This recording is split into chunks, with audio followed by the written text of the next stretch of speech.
An undercover video has caught a top DOJ official discussing Pam Bondi, who's the Attorney General, her plan to cover up for Donald Trump and Republicans who could be on the Epstein client list.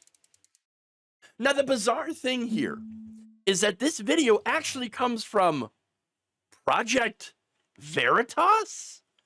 What?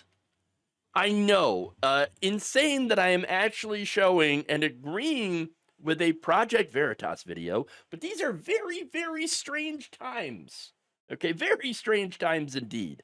I mean, the same people that brought us, okay, that video, apparently James O'Keefe dropped this video, and it's absolutely amazing. Let's take a look at it, and then I'm gonna break it down. I don't know what Bonnie wants. Bonnie wants whatever Trump wants. Sure. Yes. Do you think like the stuff with Epstein will actually get released or not at all? If it does, it'll be heavily redacted, and his name won't be in it. But those files do exist. There's files. Yeah. For sure. There's thousands and thousands of pages of files. But again, if they're released in any way, it's going to be very redacted. They'll redact every Republican or conservative person in those files, leave all the liberal Democratic people in those files, and have a very slanted version of it come out where it's like, look at what he's doing without releasing any of their bad behavior. Oh boy.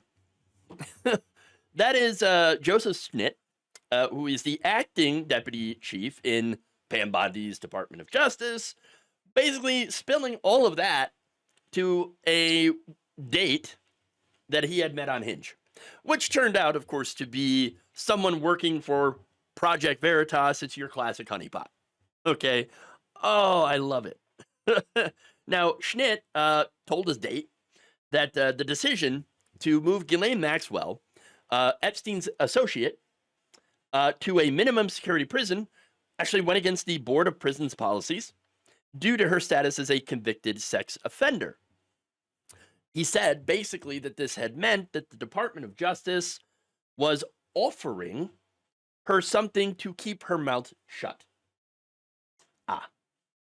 Now, I think that is, yes, absolutely. Ghislaine Maxwell, remember, 100% she looks after Ghislaine Maxwell, okay? Look, she lied during her trial. And so I think absolutely she would, if offered a pardon, or given, in this case, better living arrangements in prison, a more minimum security prison, I think that she will say whatever Trump wants her to say, which I think would go along with this. I mean, she already had told Trump's former lawyer, okay, Todd Blanche, that, Trump, I mean, he wasn't, he didn't do anything wrong. He didn't do anything wrong at all. No, he wasn't involved in any of this stuff. Right. Now, so not a surprise. Now, Schnitt also went on to describe the infighting between Pam Bondi and FBI Deputy Director Dan Bongino. He said, second in command at the FBI has been causing problems because he's like, no, these Epstein files have to be released. Internally, there's a lot of conflict. Now, we saw that play out earlier when it wasn't clear if Dan Bongino was ever going to go back to work. So he took this time off. He left, walked out of the office, and then everybody was like, did Dan Bongino quit, or is he getting fired, or what the hell is going on here? Now, you actually did come back to work, and so it's very clear who won that war, okay? It was Pam Bondi. And Pam Bondi won that war because of, well, she was backing Donald Trump, which tracks to what he was saying, okay? That Bondi is a yes person who will want whatever Trump wants. Remember, Trump is out there talking about how all of this is just a Democrat-led hoax and that none of it's true and nobody really cares about the Epstein files. No, not at all. It's a distraction, he says. Well, it's not. And all of their excuses for not releasing the unredacted full list, client list that Pam Bondi claimed that she literally had on her desk is just falling apart. It's falling apart. All right. And look, I know the common refrain here is, well, if Trump's name was on it, why didn't Joe Biden release it? How would he release it? It was actually literally under seal by the court until January of 2024. That is after Biden had left office. Okay. So look, they didn't, by the way, they didn't specifically run, Biden didn't, on releasing it. So it really wasn't his priority since he didn't even know what was in it. Okay. And so, and by the way, if there were Democrats on that list, then that's even more of a reason for me to see it. I want to see it. And the reason is, and why Democrats agree with me, okay, is that we don't want those people in the party. Okay, I mean, and there's a couple of great examples, right? For example, Anthony Weiner. Remember him? This is a man who was busted sexting a 15-year-old. What happened to him? He got immediately booted. Immediately booted. Elliot Spitzer. Now, he didn't, do anything involving teenage girls or kids or whatever. But he was busted, visiting sex workers, okay? That was enough to get Elliot Spitzer drummed out of the party, okay? Now, who led that charge, by the way? It was Republicans. They even accused him of using public money to go and see those sex workers. There was an investigation which actually revealed that he did not use public money. He was never charged for that. But Elliot Spitzer ended up having to resign as a result of this. Okay. Now, personally, I believe that sex work should be decriminalized. Okay. And a lot of sex workers, that's what they want to see happen. Okay. So I don't think that what Spitzer did was really wrong at all. Okay. But anyway, nonetheless, a lot of Democrats were like, no, get out. You're done. You're done. Okay. So now here's the thing. If you're a Republican and you do those things, and we have numerous examples of that, you don't get drummed out of the party. No. All you have to do is apologize. You profess your love for Jesus, ask for forgiveness, and boom, you're back, baby. Hell, they might even elect you to be president. Okay. Now, that said, to be fair, not every Republican is falling in line. I mean, again, James O'Keefe is a great example. He's a right-wing operative, and he's the one who dropped this video in the first place. And not only that, you've got Marjorie Taylor Greene, who, again, massive conservative. Thomas Massey, another Republican. Lauren Boebert. I mean, they're all out there